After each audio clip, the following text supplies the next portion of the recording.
Hey guys, it's Cameron with Cure, and today I just wanted to break down how we remade the lead from our Skrillex Nitepunk Soma remake.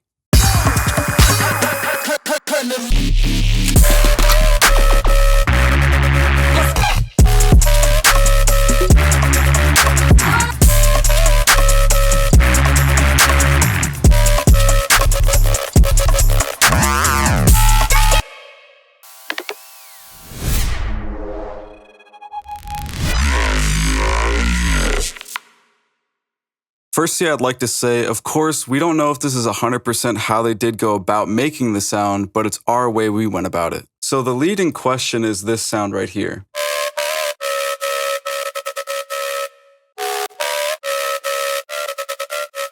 Opening the patch, you can see there isn't really a whole lot going on, as we really didn't want to overcomplicate it. We've got a sub-oscillator, a sine wave phase distorting another sine wave that's up 5 semitones, and some white noise, and a bandpass. If you can tell just looking at what you can see right now, this patch is just based off like a Crookers type of sound. On its own, with no effects or anything, it just sounds like this.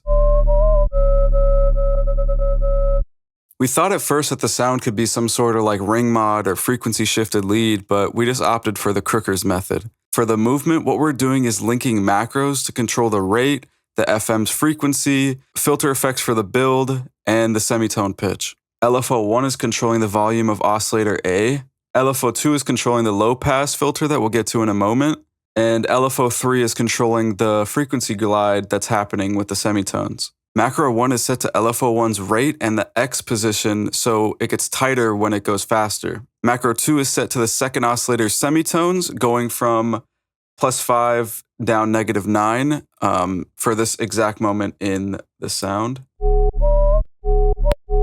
as well as an EQ to turn down some high end, which we'll get to in a second. And macro 6 is just bypassing on LFO3 for the note glide. So with no effects or anything, we have this.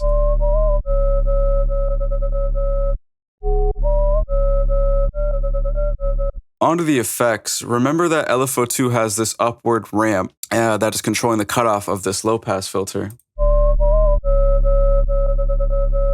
Then we have a tube distortion, which is giving us that Crookers feel with the main tonality. And if I just play notes here, you can actually just a basic Crookers lead. We've got some dimension expanding, and then an EQ, which is just boosting the higher frequencies, and then that second macro knob that I was talking about is just turning down the gain of the high end just when the note is pitched down. We have an OTT, and then another EQ just doing the same exact thing with the high end. And then the last 3 utility reverb filter is all just for the build for stuff like this. And here's what it sounds like now with just Serum alone.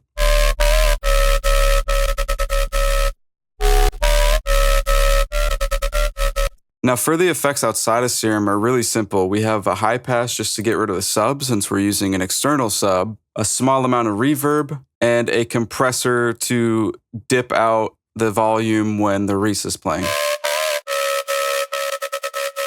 as you can see.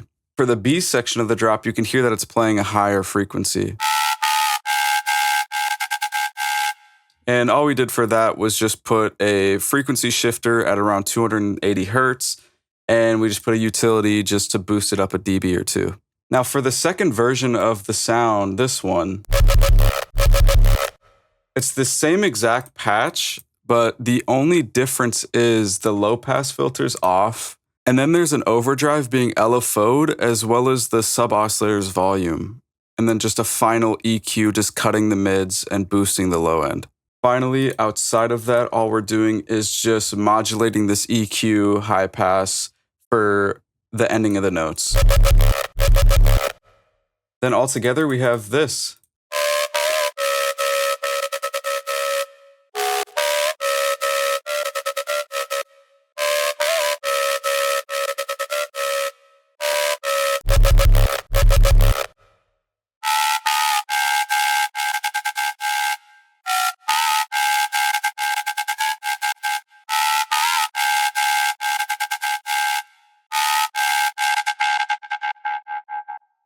And that's about it. If you guys learned something new or enjoyed the video, make sure to like, subscribe, and comment. And remember, you can grab the project file for both Ableton and FL Studio, as well as just the Serum 2 presets at cure.audio/Soma. And the first 100 people to use code SOMA at checkout will get an extra $10 off. Thanks, guys.